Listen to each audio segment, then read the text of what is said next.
Rapture है क्या, इस बात को समझना बहुत जरूरी है। अंग्रेजी में रैप्चर ये शब्द कलीसिया में उठाए जाने के लिए इस्तेमाल हुआ। अंग्रेजी शब्द रैप्चर लातीनी भाषा के रापेरे इस शब्द से लिया गया, जिसका अर्थ है जल्दी से, तेजी से।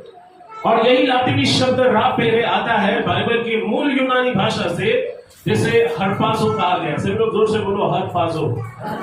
ओके, क्योंकि बाइबल यूनानी भाषा से उसको बाकी अन्य भाषा में अनुवाद किया गया था, इसलिए किसी भी शब्द के मूल अर्थ को समझना है तो आपको उस ओरिजिनल शब्द की ओर जाना पड़ता है। सो हम देखते हैं कि ग्रीक भाषा में यानी यूनानी भाषा में उठाए जाने को हरफाजो कहा गया है, जिसका मतलब है ऊपर उठा लेना, खींच लेना, पूरी ताकत से पकड़ लेना, या फिर जैसे पेड़ से फूल को तोड़कर चुनकर अलग कर लिया जाता है, उसे हरफाजो ये शब्द इस्तेमाल हुआ। ठीक ऐसा ही कुछ परमेश्वर अपने सच्चे लोगों के साथ करने वाला है। जब प्रभु ने अपने लिए इस पृथ्वी से अलग करेगा, उन्हें हवा में उठा लेगा। ध्यान दीजिए, कलीसिया में अक्सर दो टाइप के लोग आते हैं। हालेलुया, एक बुद्धिमान, एक मूर्ख। आप देखो मत्ती 25 अध्याय में यीशु मसीह ने मूर्ख और बुद्धिमान कुमारियों का जिक्र किया है। ये जो 10 कुमारी, उसमें से 5 मूर्ख थी और 5 बुद्धिमान थी। और बाइबल कहती है मूर्ख पीछे छोड़ दिए गए। तो कलीसिया आज हम रैप्चर जैसे विषय को क्यों सीख रहे हैं? क्योंकि शैतान चाहता है कि कलीसिया सोई रहे। शैतान नहीं चाहता है कि कलीसिया प्रभु के आने के लिए तैयार हो।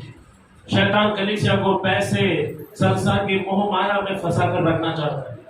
वो आपको व्हाट्सएप और इंस्टाग्राम और फेसबुक पर इतना उलझा कर रखना चाहता है कि आपको खुद को तैयार करने का मौका भी नहीं मिलेगा। सुनो इस बात को, सही मायने में रैप्चर की घटना या कलीसिया के उठाए जाने की घटना यीशु मसीह की सच्ची कलीसिया का वर्णन करता है। जब मैं सोचता हूं कि कौन है जो हवा में उठा लिए जाएंगे, आप देखो पूरी बाइबल में परमेश्वर ने लोगों को जीवित उठा लिया। हनोक वो पहला व्यक्ति था जिसको परमेश्वर ने जीवित उठा लिया। एलिया वो दूसरा व्यक्ति था जिसको परमेश्वर ने अपने पास बुलाने के लिए अग्नि में रथ भेजा, यानी उसने मृत्यु को नहीं देखा और वो जीवित उठा लिया गया। फिर हम उत्पत्ति की किताब में मेल्किसेदेक के बारे में पढ़ते हैं, जिसकी ना तो कोई उत्पत्ति थी, यानी उसका कोई आरंभ था, ना उसका अंत था।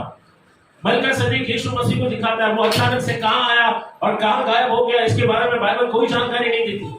पर मेल्किसेदेक जो है वो यीशु मसीह का एक प्रकार है। हालेलुया। आप यीशु को पूरी बाइबल में देखते हैं, उत्पत्ति से लेकर प्रकाशित वाक्य में, बाइबल में हर जगह आप यीशु के चरित्र को देख सकते हैं। अब देखते हैं अंतिम दिनों में करोड़ों लोग एक साथ उठा लिए जाएंगे, और इस घटना को रैप्चर ये शब्द कहा गया। उन दिनों में हर टीवी न्यूज चैनल पर एक ब्रेकिंग न्यूज दिखाई देगी, और उस ब्रेकिंग न्यूज में लोगों को बताया जाएगा कि दुनिया भर से करोड़ों लोग जो यीशु के भक्त थे, जो यीशु पर विश्वास करते थे, जो यीशु को अपना मुक्तिदाता मानते थे, ऐसे लोग गायब हो गए। उनके कपड़े नीचे छोड़ दिए गए, उनके सामान नीचे छोड़ दिए गए, लेकिन वो एक साथ करोड़ों लोग गायब हो गए। कहां गायब हो गए नहीं मालूम। और न्यूज टीवी चैनल पर डिबेट चालू होगा। बहुत सारे बुद्धिजीवी आएंगे और लोगों को जवाब देंगे कि ये करोड़ों लोग कहां गए, कौन उनको उठाकर लेके गया। वो बोलेंगे एलियंस आए, पर ग्रह जीवी आए, और उन्होंने इन लोगों को, अब ये एलियंस क्या है, एलियंस या परजीव ग्रह क्या है, पर ग्रह जीवी क्या है, वो खुद शैतान या गिराए हुए दुष्ट आत्मा है। एलियन जैसा कोई चीज नहीं है। ओके, अगर कोई आपको एलियंस के बारे में बताता है तो आपको हंसना चाहिए। क्यों? क्योंकि पूरी पृथ्वी पर जीवन, और पूरे ब्रह्मांड में जीवन और कहीं नहीं, जीवन सिर्फ पृथ्वी पर। किसी ग्रह में आप देखो ऑक्सीजन है, या किसी ग्रह में ऑक्सीजन नहीं है। कोई ग्रह ऐसा है कि वहां पूरी तरह से वीरान है। ओके, लोग चांद पर गए, मंगल ग्रह पर गए, लेकिन वहां उनको क्या मिला? वहां सुनसान वीरान है, राइट? वहां पर मनुष्य के जिंदा रहने के लायक वातावरण नहीं है। तो जीवन कहां है?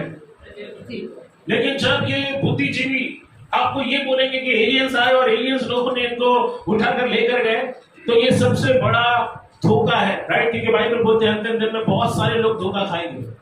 और मैं आपको बताना चाहता हूं, धोखा देने वाली ताकतें अभी से पृथ्वी पर काम करना उन्होंने शुरू कर दिया। ओके, मसीह विरोधी का आना बहुत जल्द होने वाला है, और ये मसीह विरोधी जो है जब आएगा तो वो पूरी दुनिया पर एक धर्म, एक गवर्नमेंट का शासन लाएगा। और बहुत जल्दी मैं आपको बताने जा रहा हूं कि लोग जो क्रेडिट कार्ड इस्तेमाल करते हैं, डेबिट कार्ड इस्तेमाल करते हैं, वो भी बंद होकर आपके हाथ में एक चिप डाला जाएगा जिसके बिना ना तो आप खरीद सकते हैं ना तो बेच सकते हैं। और ये भविष्यवाणी जो हजारों साल पहले बाइबल में की गई थी वो पूरा होगा। मैं आपको कुछ बताना चाहता हूं। पहले मैं बहुत अखबार पढ़ता था, टाइम्स ऑफ इंडिया, कभी कभी बाइबल से पहले मैं अखबार पढ़ता था। और एक दिन पवित्र आत्मा ने मुझे एहसास दिया कि जो तू कर रहा है वो गलत है। आप विश्वास नहीं करोगे, ये 2004 का एक लेख है जो टाइम्स ऑफ इंडिया में मैंने पढ़ा था और जिसको मैंने काट के रखा था। 2004, आज क्या है 2020 साल पहले अखबार में आया था। और जब मैं ये लेख पढ़ा, मैंने तुरंत इस लेख को काट कर अपनी बाइबल में रखा। बाइबल कितनी सटीक है इस बात का उदाहरण मैं आपके सामने रख रहा हूं। ओके, अगर आपको अंग्रेजी आती है आप इस लेख को लेकर पढ़ सकते हैं। इसमें लिखा है कि अमेरिका इस देश में एक चिप का वो परीक्षण कर रहे हैं जिसको हाथ या माथे पर लगाया जा सकता है। और इस चिप के इस्तेमाल के बाद आपको कैश लेकर घूमने की जरूरत नहीं पड़ेगी। क्या आपको मालूम है, जैसे जैसे दुनिया तरक्की कर रही है, आने वाले दिनों में जो पैसा, पेपर का पैसा है, कागज से जो नोट बनती है, वो पूरी तरह से बंद होने वाला है। आप देखो क्यों सरकारें इन दिनों पेटीएम, गूगल पे, पेटीएम और फिर फोन पे, ये सारे डिजिटल चैनल्स का इस्तेमाल करने के लिए लोगों को उत्साहित कर रही है। वो बोल रहे हैं कि आप कैश इस्तेमाल मत करो। और मुझे नहीं लगता अभी इन दिनों बहुत ज्यादा लोग कैश का गड्ढा जेब में लेकर घूमते होंगे। घूमते क्या, आज सब लोग फोन निकालते हैं, स्कैन करते हैं और पैसा। अब देखो 2000 साल पहले परमेश्वर ने अपने दास यूहन्ना को प्रकाशन दिया था कि अंतिम दिन में जब दुनिया पर दुष्ट का शासन होगा, एक जो दुष्ट, जो मसीह विरोधी होगा, जो पूरे संसार में राज्य करेगा, वो इस व्यवस्था को लाएगा। और धीरे धीरे दुनिया इस व्यवस्था की ओर बढ़ रही है। तो इस बात को ध्यान में रखो, बाइबल का कहा हुआ हर एक वचन सत्य है और वो पूरा होता जा रहा है। और बहुत जल्दी आप देखेंगे कि यीशु मसीह का आना भी पूरा होगा। अब जैसा मैंने कहा, सही मायने में रैप्चर ये घटना यीशु की सच्ची कलीसिया का वर्णन करता है। क्योंकि जितने लोग सच्चे मन से चर्च में प्रभु के लिए आते हैं, आप सुनो यहाँ पर, कई लोग क्या इरादा चर्च में लेकर आते हैं आपको मालूम है? कई लोगों के दिमाग में जब वो चर्च के अंदर आते हैं क्या सोच लेकर आते हैं हमें नहीं मालूम, राइट? कई बार ऐसा लगता है कि पास्टर को धोखा देना, शेडी लगाना बहुत आसान है, पर आप परमेश्वर को कैसे धोखा दोगे? अब परमेश्वर को कैसे मूर्ख बना सकते हो? परमेश्वर को कोई मूर्ख नहीं बना सकता। सुनो यहाँ पर, मैं समझता हूँ यीशु मसीह जब आएगा तो वो लोग उसके साथ जाएंगे जिनके मन में ऑलरेडी यीशु। अब देखो चर्च में कई सारे लोग आते हैं, पर सबके सब यीशु के साथ जाएंगे ऐसा बिल्कुल भी नहीं है। यीशु ने कहा इसी 24 अध्याय में कि 2 लोग चक्की पीसते होंगे, एक उठा लिए जाएंगे और एक छोड़ दिए जाएंगे। 2 लोग खेत की ओर चलते जाएंगे, एक उठा ली जाएंगे और एक छोड़ दिया जाएगा। पर आज मैं आपसे कहना चाहता हूं कि अगर आप पीछे छूट गए तो यह आपके लिए सबसे ज्यादा डरावनी बात है, यह आपके लिए सबसे ज्यादा दुख की बात है। प्रभु यीशु का प्रिय चेला यूहन्ना, जिसे अंतिम दिनों का प्रकाशन दिया गया था, उसे 7 कलीसियाओं के नाम संदेश दिया गया था, जिनमें सबसे महत्वपूर्ण बात थी कि जिसके कान हो। कई लोग चर्च में प्रभु का वचन सुनने के लिए नहीं आते, कई लोग चर्च में यहाँ वहां की बातें करने के लिए आते, कई लोगों की दिलचस्पी प्रभु के वचन में नहीं होती कि आज लोग क्या पहन कर आए, उनका ध्यान उसकी ओर होता है। आज लोग यीशु को कॉपी करने के बजाय एक दूसरे को कॉपी करते हैं। सुनो यहाँ पर, यीशु मसीह सच्चे लोगों के लिए आ रहा है। अगर आप कलीसिया में एक दूसरे का फायदा उठाने के लिए आ रहे हो, अगर आप कलीसिया में एक दूसरे को नीचे गिराने के लिए आ रहे हो, तो याद रखिए आप बुद्धिमान नहीं हो। यीशु कहता है जिसके कान हो वो सुन ले। प्रभु यीशु आज की दौर की कलीसिया की बात करता है, जिसका मतलब यह है कि यीशु अपनी कलीसिया के बारे में क्या सोचता है यह हमें पता होना चाहिए। कलीसिया जो कल थी, कलीसिया जो आज है, कलीसिया जो भविष्य में होगी। यीशु अपनी कलीसिया दुल्हन को लेने जल्दी पृथ्वी के वायुमंडल में प्रवेश करने वाला है। मगर अगर कलीसिया के लोग उसके आने के लिए तैयार नहीं है तो इसका बड़ा ही भयानक परिणाम होगा और वो पीछे छोड़ दी जाएगी और उनको उन सारी परिस्थितियों से गुजरना होगा। जैसा मैंने कहा, पृथ्वी में ना तो ऐसी घटना पृथ्वी बनाई गई थी उस दिन से कभी नहीं हुई थी और ना ही कभी होगी। ऐसे भयानक परिस्थिति का सामना लोगों को करना होगा। इसलिए हर दिन हमको प्रार्थना करना है, प्रभु तू आने के लिए हमें तैयार कर, हमें आपके साथ जाना है, हमको इस संसार में नहीं रहना, क्योंकि इस संसार में जो भयानक बातें होगी उसे आप सह भी नहीं पाएंगे। जब भी हम इकट्ठा होते हैं, मत्ती 18:20 कहता है, तब हम कलीसिया बनते हैं। हम कलीसिया जाते नहीं है, परंतु हम कलीसिया को लाते हैं। कमन अपने भाइयों बहनों को बोलो, हम कलीसिया नहीं जाते, हम कलीसिया को लाते हैं। अब सुनो, हम कलीसिया को हम खुद यीशु की कलीसिया है, जहां एक तरफ प्रभु चाहता है कि कलीसिया उसके आने के लिए तैयार रहे, जागे रहे, उसके आने की राह देखे, तो दूसरी तरफ शैतान चाहता है कि कलीसिया सोती रहे, खुद को संसार की चिंता और पैसे कमाने में खुद को व्यस्त रखे। शैतान चाहता है कि कलीसिया प्रभु के आने के लिए कभी तैयार नहीं हो। उसकी पृथ्वी पर से उसके उठाए जाने से कलीसिया बेखबर रहेगी। शैतान की चाह, अगर आज आपके पास प्रभु के लिए समय नहीं है तो बहुत जल्दी खुद को आप स्वर्ग के बाहर खड़ा हुआ पाओगे। मैं चाहता हूं निकाले दूसरा पतरस 1:10 और 11 वचन को हम पढ़ेंगे। बहुत ही महत्वपूर्ण बात पतरस कलीसिया से कहता है। वो कहता है कि अपने चुने जाने को पक्का करो, अपने चुने जाने को तैयार करो, अपने चुने जाने को मजबूत करो। हमें उद्धार दिया गया है, बड़े इस उद्धार को अगर हम नहीं संभालते हैं तो हम धोखा खाएंगे, हम पीछे छोड़ दिए जाएंगे। कलीसिया, आप और मैं, हम संसार की तरह जीवन नहीं जी सकते। आज मैं अपनी पत्नी से बात कर रहा था, मेरी पत्नी कह रही थी, सोचो अगर कलीसिया में लोगों की गवाही ठीक नहीं है तो बाहर वालों में हम क्या यीशु का नाम का प्रचार करें। अगर कलीसिया में आने के बाद आपका जीवन बदलता नहीं है, लेकिन कलीसिया में आकर आप बिगड़ते हो, तो आपके घर से कौन कलीसिया में आना चाहेगा? हेलो, अगर आपके घर में खुद की आपकी गवाही ठीक नहीं है, अगर आपका पति बोलता है इतने साल से कलीसिया में जा रही है लेकिन इसका जीवन आज तक बदला नहीं है।